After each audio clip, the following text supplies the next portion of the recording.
ആകാംക്ഷാഭരിതമാകുന്ന ദിവസങ്ങളാണ്. മെയ് 4 അടുത്തെത്തി. കേരള സംസ്ഥാനം ആര് ഭരിക്കും എന്ന ചർച്ചകൾ എക്സിറ്റ് പോൾ ഫലങ്ങൾ വന്നതിന് പിന്നാലെ കൂടുതൽ ആവേശഭരിതമായി ആളുകൾ ഉറ്റുനോക്കുകയാണ്. നിലവിൽ പുറത്തു വന്നിരിക്കുന്ന സർവേകളിലൊക്കെ യു.ഡി.എഫിന് ചെറിയൊരു മുൻതൂക്കമാണ് നൽകുന്നത്. മുൻതൂക്കം എന്ന് പറയുമ്പം വി.ഡി. സതീശനൊക്കെ പ്രകടിപ്പിച്ച ആത്മവിശ്വാസമുണ്ട്. 99+. പക്ഷെ ആ ഒരു 99+ സർവേകളിലൊന്നും നമുക്ക് കാണാൻ പറ്റുന്നില്ല. 75 സീറ്റ് വരെ നേടാം എന്നൊക്കെയാണ് പല എക്സിറ്റ് പോൾ സർവേകളും പറയുന്നത്. യഥാർത്ഥത്തിൽ അങ്ങനെയാണെങ്കിൽ തെറ്റുക ആർക്കാണ്? എക്സിറ്റ് പോളിനാണോ അതോ യു.ഡി.എഫിനാണോ? കേരള അസംബ്ലിയിലേക്ക് നടന്ന തെരഞ്ഞെടുപ്പിനെ ആസ്പദമാക്കിയുള്ള അടിസ്ഥാനപ്പെടുത്തിയുള്ള എക്സിറ്റ് പോൾ ഫലങ്ങൾ ഇന്നലെ പുറത്തു വന്നു.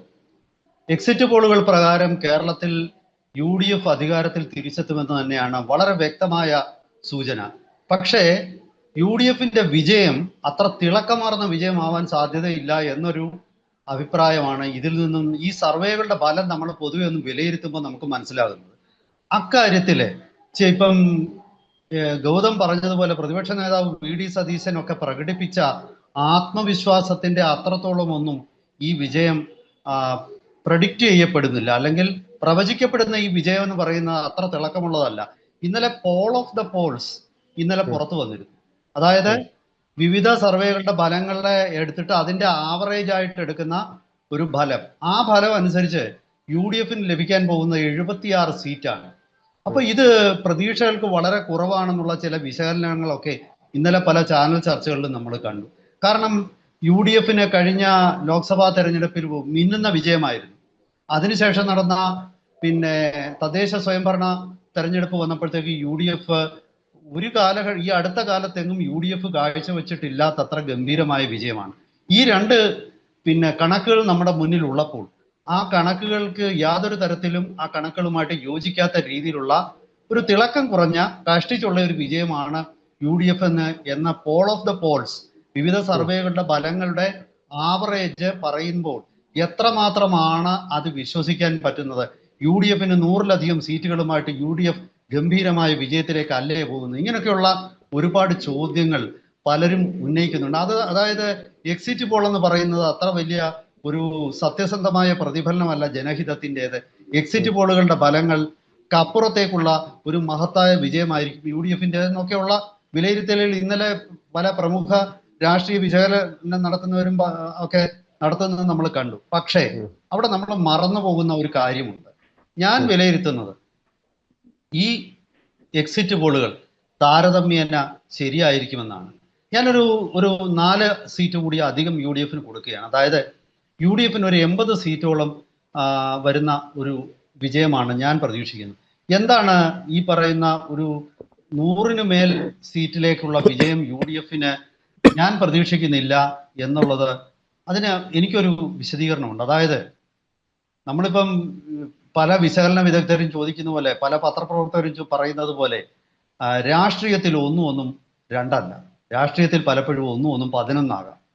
അതായത് ലോക്സഭാ തെരഞ്ഞെടുപ്പിലും അതുപോലെ തന്നെ തദ്ദേശ സ്വയംഭരണ തെരഞ്ഞെടുപ്പിലും കാഴ്ചവെച്ച അതേ മിന്നുന്ന പ്രകടനം അതിൻ്റെ രണ്ടിൻ്റെയും അടിസ്ഥാനത്തിൽ അതിൻ്റെ ഒരു ആവറേജ് എടുത്തിട്ട് അത് അസംബ്ലി തെരഞ്ഞെടുപ്പിൽ അതങ്ങനെ നിങ്ങൾ കണക്ക് കൂട്ടരുത്. അത് തെറ്റും. കാരണം കേരളത്തിലെ ഇലക്ഷനുകളിൽ ജനങ്ങൾ ഇപ്പം ലോക്സഭാ തെരഞ്ഞെടുപ്പ് വരുമ്പോൾ ജനം നോക്കുന്നത് കമ്മ്യൂണിസ്റ്റ് പാർട്ടിക്ക് വോട്ട് ചെയ്തിട്ട് കാര്യമൊന്നും. കമ്മ്യൂണിസ്റ്റ് പാർട്ടി എന്ന് പറഞ്ഞാൽ കേരളത്തിലല്ലാതെ വേറെ എവിടെ ഉണ്ട്? അങ്ങനെയുള്ള ഒരു രാഷ്ട്രീയ പ്രസ്ഥാനത്തിന് വോട്ട് കൊടുത്ത് വെറുതെ അവരുടെ വോട്ടിന്റെ വില കളയാൻ പലരും തയ്യാറാണ്. അതൊരു കാര്യം. കാരണം കേന്ദ്രത്തിലെ ഒരു കാരണവശാലും CPM-ന് ഒരു പ്രസക്തിയും ഇല്ലാത്ത ഒരവസ്ഥയാണിപ്പോൾ. ആകെപ്പാടെ 2-3 സീറ്റൊക്കെ ആരുടെയെങ്കിലും ഒക്കെ കാരുണ്യം കൊണ്ടാണ് ലോക്സഭയിൽ കിട്ടുന്നത്. അങ്ങനത്തെ ഒരു പാർട്ടിക്ക് ആര് വോട്ട് ചെയ്യും? അത്രയ്ക്കുള്ള ബോധമൊക്കെ കേരളത്തിലെ ജനങ്ങൾക്ക്. തദ്ദേശ സ്വയംഭരണ തെരഞ്ഞെടുപ്പ് വന്നപ്പോൾ അതിൽ കുറച്ചുകൂടെ മെച്ചപ്പെട്ട പ്രകടനമാണ് ഇടത് കക്ഷികളുടെ. കാരണം അവർക്ക് ഗ്രൗണ്ട് ലെവലിൽ ഇപ്പോഴും സംഘടനാ വർക്കുണ്ട്.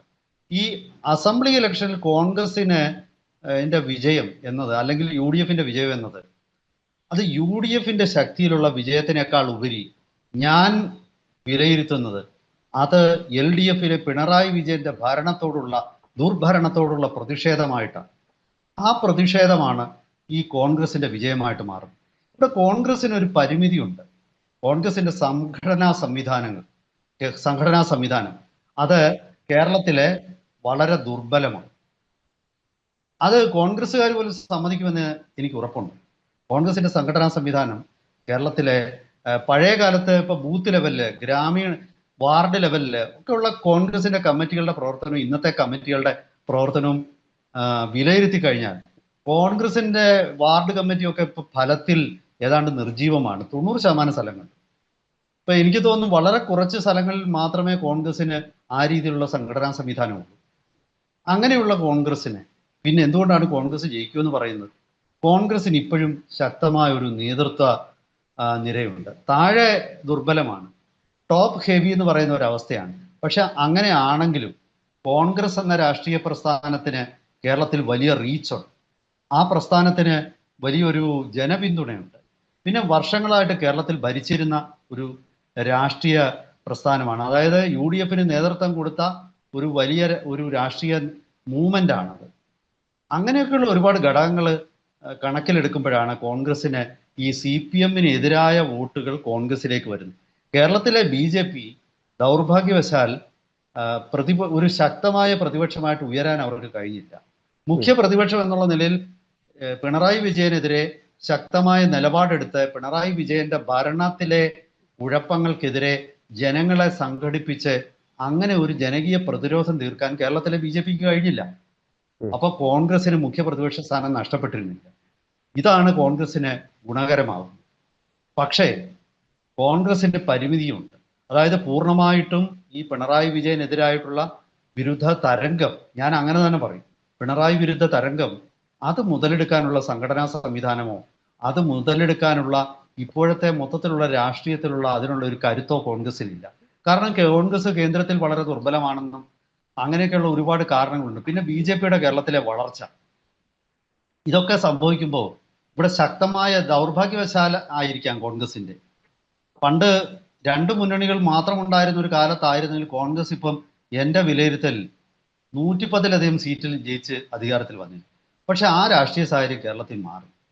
അങ്ങനെ മാറിയപ്പോൾ കേരളത്തിലെ ഈ പറയുന്ന നമ്മൾ പ്രതീക്ഷിക്കുന്ന രീതിയിലുള്ള ആ പിണറായി വിരുദ്ധ വോട്ടുകൾ കോൺഗ്രസിലേക്ക് ഒഴുകിയെത്താനുള്ള സാധ്യത കുറവാണ്. അതിന് ചില തടയണകളൊക്കെ ഉണ്ട്. BJP എന്ന തടയണയുണ്ട്, അല്ലെങ്കിൽ മറ്റു പലയിടത്ത് നിലവിലുള്ള ജാതി മത രാഷ്ട്രീയ ചേരിതിരിവുകളുണ്ട്. പിന്നെ മതം ഇന്ന് വലിയ, ഇപ്പൊ കോൺഗ്രസ് എൻ്റെ നോട്ടത്തിൽ UDF അധികാരത്തിലെത്താൻ പോകുന്നത് തീർച്ചയായിട്ടും ഒരു ന്യൂനപക്ഷ ഏകീകരണം ഉണ്ട്. ന്യൂനപക്ഷ പ്രത്യേകിച്ച് മുസ്ലിം സമുദായത്തിന്റെ വോട്ട്. ആ മുസ്ലിം സമുദായത്തിന്റെ വോട്ടെന്ന് പറയുന്നത് പറഞ്ഞോളൂ ഗൗതം. ഇപ്പൊ സാറ് പറഞ്ഞ പോലെ 110 നേടിയിട്ട് വരെ വരാനുള്ള സാധ്യത ഉണ്ടായിരുന്നു. പക്ഷേ കോൺഗ്രസിനെ പിന്തുണയ്ക്കുന്ന വലിയൊരു ശതമാനം ആളുകൾ എന്ന് പറയുന്നത് മുസ്ലിം സമുദായമാണ്. എൻ ബ്ലോക്കായിട്ട് മുസ്ലിം സമുദായത്തിന്റെ വോട്ട് UDF ലഭിക്കും എന്നുള്ളതാണ് അവരുടെ ഏറ്റവും വലിയ ആത്മവിശ്വാസങ്ങളിൽ ഒരു ആത്മവിശ്വാസം എന്ന് പറയുന്നത്. പക്ഷെ ഈ ഹിന്ദു ഏകീകരണം കോൺഗ്രസിലേക്ക് അടുപ്പിക്കാനായിട്ട് VD സതീശൻ നയിക്കുന്ന UDF അല്ലെങ്കിൽ കോൺഗ്രസിന് സാധിച്ചില്ലല്ലോ. അങ്ങനെ സാധിച്ചിരുന്നെങ്കിൽ ഒരുപക്ഷെ 110-ലേക്ക് എത്തുമായിരുന്നില്ലേ?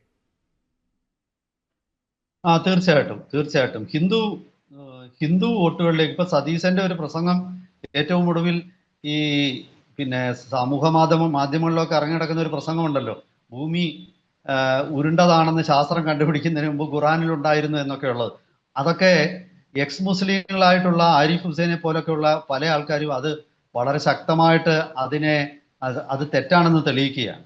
അപ്പൊ അങ്ങനെയൊക്കെയുള്ള ഒരു സാഹചര്യത്തില് സതീശന്റെ ഒരു ക്രെഡൻഷ്യൽസ് ചിലയിടത്തെങ്കിലും ചോദ്യം ചെയ്യപ്പെട്ടിട്ടുണ്ട്. അതായത് ഞാൻ പറഞ്ഞത് അദ്ദേഹത്തിന്റെ സത്യസന്ധതയല്ല, രാഷ്ട്രീയ ഇന്റഗ്രിറ്റി അതൊന്നുമല്ല, പക്ഷെ അദ്ദേഹത്തിന്റെ ഒരു സാമുദായിക നിഷ്പക്ഷത അത് ഒരല്പം ചോദ്യം ചെയ്യപ്പെട്ടിട്ടുണ്ട്. അങ്ങനെയൊക്കെയുള്ള ഒരുപാട് ഘടകങ്ങൾ കേരളത്തിൽ നിലനിൽക്കുന്നിടത്തോളം ഹിന്ദു വോട്ട് തെക്കൻ കേരളത്തിൽ, അതായത് എനിക്ക് തോന്നുന്നത് പാലക്കാട്, തൃശ്ശൂർ തൊട്ട് തെക്കോട്ടുള്ള സ്ഥലങ്ങളിൽ ഹിന്ദു വോട്ടുകൾ കോൺഗ്രസിന് പഴയ കാലത്ത് ലഭിക്കുന്ന പോലെ ഇപ്പോൾ ലഭിക്കാനിടയില്ല. ഇതായിരിക്കാം കോൺഗ്രസിന്റെ വിജയത്തിന്റെ തിളക്കത്തെ ഒരല്പം മങ്ങലേൽപ്പിക്കുന്നത്. ഇതാണ് എനിക്ക് തോന്നിയിട്ടുള്ളത്. പ്രത്യേകിച്ച് BJP പോലൊരു പ്രസ്ഥാനം ഹിന്ദു ഒരു ഹിന്ദുത്വ പാർട്ടിയായിട്ട് തന്നെ നിലനിൽക്കുമ്പോൾ അത് സ്വാഭാവികമായിട്ടും ഹിന്ദു വോട്ടുകൾ ഒരു വിഭാഗം അവിടേക്ക് പോയിട്ടുണ്ട് എന്നുള്ളത് ഒരു വസ്തുതയാണ്. നമ്മളത് മറച്ചു വെച്ചിട്ട് കാര്യമില്ല. അതിപ്പോ ചില മാധ്യമ പ്രവർത്തകരൊക്കെ പറയുന്നത് പോലെ BJP എന്ന് പറയുന്നത് കേരളത്തിൽ ഇന്നും അസ്പൃശ്യത ഉണ്ട്, അങ്ങനൊന്നും ഞാൻ കരുതുന്നില്ല. കാരണം എത്ര പേരാണ് ഈ കഴിഞ്ഞ ഇലക്ഷനിൽ BJP-യിലേക്ക് കൂറുമാറി. ഇപ്പൊ CPI-യുടെ ഒരു മുൻ MLA ആയ വൈക്കത്തു നിന്നുള്ള അജിത് കുമാർ, അല്ലെങ്കിൽ തൃശ്ശൂരിൽ നിന്നുള്ള ഒരു സിറ്റിംഗ് CPI MLA, കോൺഗ്രസിന്റെ തന്നെ ജില്ലാ പഞ്ചായത്ത് മെമ്പറായ കൊട്ടാരക്കരയിൽ BJP സ്ഥാനാർത്ഥി ആയിരിക്കുന്നു, ചിറയൻകീഴിൽ അങ്ങനെ വന്നിരിക്കുന്നു. ഇതൊക്കെ കാണിക്കുന്നത് ഈ അസ്പൃശ്യത എന്ന് പറയുന്നത് ഏത് അടിസ്ഥാനത്തിലാണെന്ന് എനിക്ക് മനസ്സിലാവുന്നില്ല. അങ്ങനെയൊക്കെ കുറെ തെറ്റിദ്ധാരണകളുണ്ട്. ആ തെറ്റിദ്ധാരണകളൊക്കെ തന്നെ എനിക്ക് തോന്നുന്നു ഇപ്പൊ അതിനൊന്നും പ്രസക്തിയില്ല. ഇങ്ങനെയൊക്കെയുള്ള ഒരു പുതിയ രാഷ്ട്രീയ സ്ഥിതിവിശേഷത്തിലേക്ക് കേരളം മാറുകയാണ്. അപ്പൊ ഞാൻ കാണുന്നത് ഈ അസംബ്ലി ഇലക്ഷനിലെ കുറിച്ചുള്ള പല എക്സിറ്റ് പോളുകളുടെയും അത് ശരിയായി വരികയാണെങ്കിൽ അത് കോൺഗ്രസ് വിജയിച്ചു എന്നുള്ളതിന്റെ ഒരു തെളിവും മാത്രമല്ല, അത് കേരളത്തിൽ ഉരുത്തിരിഞ്ഞു വരുന്ന പുതിയ ഒരു രാഷ്ട്രീയ സംസ്കാരത്തിന്റെ, ഒരു പുതിയ രാഷ്ട്രീയ കാലാവസ്ഥയുടെ സൂചന കൂടിയായിരിക്കും. കാരണം മുന്നണികൾക്കും ഇടയിൽ ധ്രുവീകരിച്ചു നിന്ന വോട്ട് ബാങ്കുകൾ അത് അതിൽ നിന്നും വ്യത്യസ്തമായിട്ട് വരികയാണ്. BJP കാണിച്ച കുറെ മണ്ടത്തരങ്ങളാണ് ഈ ഇലക്ഷനിൽ അവരെ എന്നും നമ്മൾ ഓർത്തിരിക്കുക. അതായത് പ്രത്യേകിച്ച് FCRA വിഷയത്തിൽ അനുകൂലിച്ചിരുന്ന ക്രിസ്ത്യാനികളെ പോലും എതിർക്കുന്ന രീതിയിലേക്കുള്ള ഒരു തീരുമാനം അവർക്ക് വേണമെങ്കിൽ ഇത് ഈ ഇലക്ഷൻ കഴിഞ്ഞിട്ട് എടുക്കാമായിരുന്നുണ്ട്. ഇതിപ്പോ ഒരു 2 മാസം കഴിഞ്ഞ് ഇങ്ങനെ ഒരു തീരുമാനം എടുത്തു എന്ന് വെച്ചിട്ട് ഭൂമി ആകാശം പിടിഞ്ഞ് വീഴുകയൊന്നുമില്ലായിരുന്നു. അപ്പം കേന്ദ്ര BJP നേതൃത്വം എന്തോ കേരളത്തിലും തമിഴ്നാട്ടിലും ഒന്നും ജയിക്കേണ്ട കാര്യമില്ല എന്ന് തന്നെ അവർ തീരുമാനിച്ചോ എന്ന് പോലും ഞാൻ സംശയിക്കുന്നുണ്ട്. കാരണം അണ്ണാമലയെ പോലൊരു നേതാവിനെ അവസാനം കൊണ്ട് BJP കേന്ദ്ര നേതൃത്വം മാറ്റുമ്പോൾ അവർ ചെയ്തതിന്റെ ബുദ്ധി എന്താണെന്ന് എനിക്ക് മനസ്സിലാവുന്നില്ല. ഇനി ADMK അധികാരത്തിൽ വരുവാണെങ്കിൽ ഞാൻ സമ്മതിക്കാം. ADMK BJP സഖ്യം അധികാരത്തിൽ വരുവാണെങ്കിൽ ഞാൻ സമ്മതിക്കും. അത് കേന്ദ്ര നേതൃത്വത്തിന്റെ കുശാഗ്ര ബുദ്ധി എന്ന് പറയാം. അല്ലെങ്കിൽ കേരളത്തിൽ BJPക്ക് ഒരു 5 സീറ്റിലധികം കിട്ടുവാണെങ്കിലും ഞാൻ അത് അങ്ങനെ സമ്മതിക്കാം. അതല്ലെങ്കിൽ അതൊരു മണ്ടത്തരം തീരുമാനമായിട്ട് ഞാൻ കരുതുന്നുള്ളൂ. രാഷ്ട്രീയമായിട്ട് അങ്ങനെ തന്നെ കരുതാനേ ന്യായമുള്ളൂ. പക്ഷേ ഇതൊക്കെ ആണെങ്കിൽ ഞാൻ പറഞ്ഞല്ലോ, കോൺഗ്രസ് അധികാരത്തിൽ വരും എന്നുള്ള കാര്യത്തിൽ എല്ലാ സർവേകളും യോജിച്ചിരിക്കുകയാണ്. കോൺഗ്രസിന്റെ വിജയത്തിന്റെ തിളക്കത്തെക്കുറിച്ച് മാത്രമേ ഉള്ളൂ സംശയം. അത് എക്സിറ്റ് പോളുകൾ പറയുന്നതിനോട് യോജിക്കാനുള്ള പല രാഷ്ട്രീയ കാരണങ്ങളും സാമൂഹിക കാരണങ്ങളും ഇന്ന് കേരളത്തിൽ നിലനിൽക്കുന്നുണ്ട്. അപ്പം ഞാൻ അതായിരിക്കും സംഭവിക്കാൻ പോകുന്നത് എന്ന് തന്നെ അതിനോട് യോജിക്കാനാണ് തൽക്കാലത്തെ രാഷ്ട്രീയ അവസ്ഥയിൽ എനിക്ക് തോന്നുന്നത്. ഇനി ആക്സസ് മൈ ഇന്ത്യ എന്ന് പറയുന്നവർ മാത്രമാണ് കോൺഗ്രസിന് നല്ല അത്യാവശ്യം നല്ലൊരു വിജയം, 90-ലധികം സീറ്റ്, 93 സീറ്റിനോടോ അടുപ്പിച്ച് കിട്ടും എന്ന ആക്സസ് മൈ ഇന്ത്യ ആണ്. അവർ ഒരുപാട് ഇലക്ഷൻ പ്രവചനങ്ങൾ വിജയിപ്പിച്ചിട്ടുള്ള ഒരു ഏജൻസിയാണ്. ഒരുപക്ഷെ അവർ പറയുന്നതാണ് ശരിയെങ്കിൽ നമ്മൾ ഈ പറയുന്നതിൽ നിന്നും വ്യത്യസ്തമായിരിക്കും. അതായത് കോൺഗ്രസിനെ പിണറായി വിരുദ്ധ വോട്ടുകൾ സമാഹരിക്കുന്നതിൽ കോൺഗ്രസിന് വലിയ മുന്നേറ്റം ഉണ്ടാക്കാൻ കഴിഞ്ഞു എന്ന് വിശ്വസിക്കേണ്ടി വരും. ഏതായാലും 4-ാം തീയതി വരെ നമുക്ക് കാത്തിരിക്കാം. ഇപ്പോഴുള്ള എക്സിറ്റ് പോൾ ഫലങ്ങളുടെ അടിസ്ഥാനത്തിലാണ് നമ്മളിപ്പോൾ നടത്തിയ ഒരു വിശകലനം. വ്യത്യസ്തമാണെങ്കിൽ കൂടുതൽ തിരുത്തുകളോടെ നമുക്ക് പുതിയ വിശകലനവുമായിട്ട് 4-ാം തീയതി പ്രേക്ഷകരെ സമീപിക്കാം. അതുവരെ എല്ലാവർക്കും നമസ്കാരം.